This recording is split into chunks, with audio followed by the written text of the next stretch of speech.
अस्सलाम वालेकुम दोस्तों, आज की इस वीडियो में मैं आपको बहुत ही हैरत अंगेज किस्म के फैक्ट्स बताने वाली हूँ। कुछ ऐसी चीजों के बारे में मालूमात देने वाली हूँ जिसको जान के आप बहुत ही ज्यादा दंग रह जाएंगे। जी हाँ दोस्तों, आज की इस वीडियो में उन चीजों के बारे में बताऊंगी जिन्हें हम देखते तो रोजाना है, पर उनके पीछे छुपी हुई वजह को कभी जानने की कोशिश ही नहीं करते। अगर आपको हमारी वीडियोस पसंद आती हैं तो बेल आइकन को प्रेस करना मत भूलिएगा, और अगर आप हमारे चैनल पर न्यू हैं तो जल्दी से हमारे चैनल को सब्सक्राइब कीजिए और बेल आइकन को प्रेस कीजिए। फैक्ट नंबर 1, बारिश के बूंदों का हर दफा साइज मुख्तलिफ क्यों होता है? हम जानते हैं दोस्तों, जब बारिश होती है तो पानी आता है, और जब ज्यादा बारिश होती है तो ज्यादा पानी आता है, लेकिन हर दफा इन बूंदों का साइज मुख्तलिफ क्यों होता है? इसकी वजह बारिश के बूंदों में होने वाली तब्दीली है।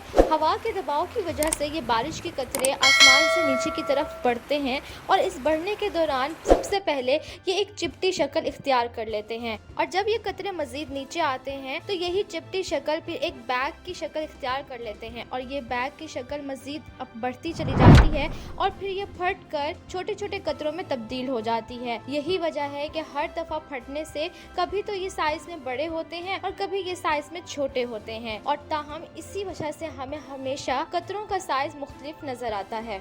फैक्ट नंबर 2, दोस्तों हम देखते हैं कि जब भी हम गुस्सा करते हैं तो हमारे चेहरे का रंग सुर्ख पड़ने लगता है। तो क्या कभी आपने इसकी वजह जानने की कोशिश की? इसके पीछे छुपी वजह बहुत ही खूबसूरत है।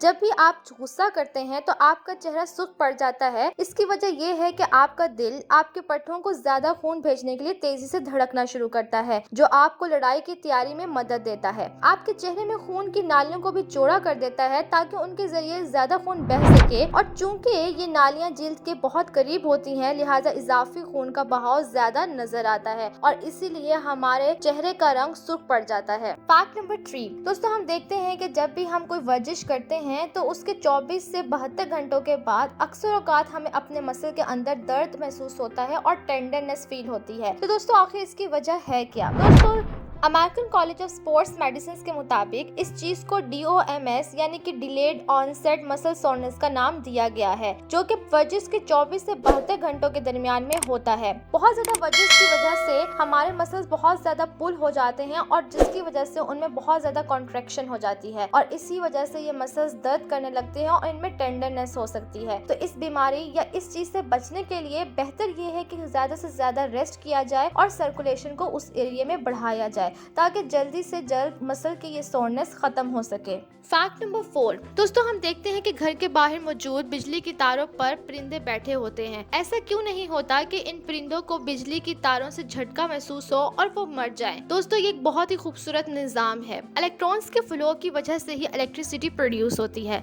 सबसे पहले ये इलेक्ट्रॉन्स जमीन से लिए जाते हैं, और फिर पावर स्टेशन में इस बिजली को क्रिएट किया जाता है, और फिर पावर स्टेशन से वापस डिफरेंट अप्लायंसेस तक इस बिजली को पहुंचाया जाता है, और फिर से वापस ये इलेक्ट्रॉन्स जमीन के अंदर चले जाते हैं। और इस पूरे मकसद के लिए बहुत ही ज्यादा उम्दा किस्म का इंसुलेटेड मटेरियल यूज किया जाता है, ताकि इलेक्ट्रॉन्स का फ्लो ना हो सके। ऐसा मटेरियल जिसमें से इलेक्ट्रॉन्स गुजर ना सके उसे इंसुलेटेड मटेरियल कहते हैं, और इसी वजह से जब भी परिंदे उस तार पर आकर बैठते हैं तो सेम पोटेंशियल होने की वजह से इलेक्ट्रॉन्स वहां से फ्लो नहीं कर पाते, और वो आसानी से वहां पर बैठे रहते हैं। फैक्ट नंबर 5, क्या आप जानते हैं कि पोटैटोज में वाईफाई सिग्नल्स को एब्जॉर्ब करने और रिफ्लेक्ट करने की कैपेबिलिटी होती है? तो अगर आप ये नहीं जानते तो इस वीडियो में आपको इस बात का जवाब भी जरूर मिलेगा। 2012 में अमेरिकन एयरप्लेन मैन्युफैक्चरर ने फ्लाइट्स के दौरान वाईफाई सिस्टम को बेहतर बनाने के लिए कुछ एक्सपेरिमेंट्स किए। जैसे कि दोस्तों आप जानते हैं कि वायरलेस सिग्नल्स बहुत ही ज्यादा ट्रिकी होते हैं। ये किसी भी बंद जगह पर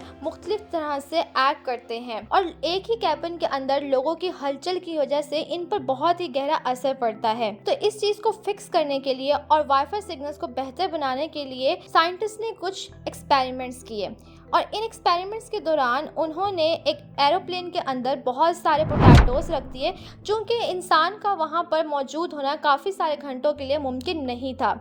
जैसे कि इंसान के अंदर एक कैपेबिलिटी होती है इन सिग्नल्स को रिफ्लेक्ट करने की और एब्जॉर्व करने की, उसी तरह से इस एक्सपेरिमेंट के दौरान ये बात साबित हुई कि ना सिर्फ इंसान बल्कि पोटैटोस में भी ये बात ज़रूर पाई जाती है कि वो वाईफाई सिग्नल्स को एब्जॉर्व करते हैं, रिफ्लेक्ट करते हैं, जिसकी वजह से उनकी सिग्नल्स के अंदर काफ़ी ज़्यादा इश्यूज आते हैं। फैक्ट नंबर 6, दोस्तों वीडियो गेम्स खेलना हमारे लिए बहुत ही ज़्यादा मुफीद है।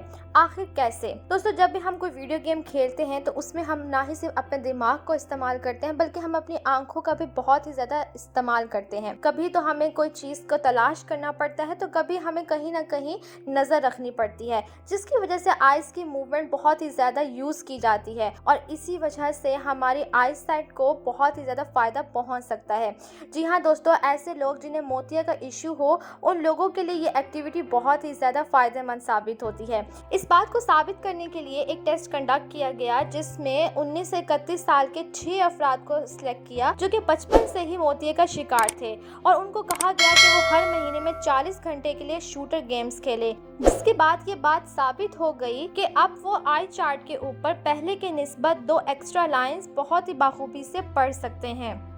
यहाँ पर इस वीडियो का इख्तिताम होता है और इंशाल्लाह ताला नेक्स्ट वीडियो में हम इसी तरह के मुख्तलिफ और बहुत ही ज़्यादा मुनफिद फैक्ट के साथ आपको ज़रूर मिलेंगे। तब तक के लिए अल्लाह हाफिज़।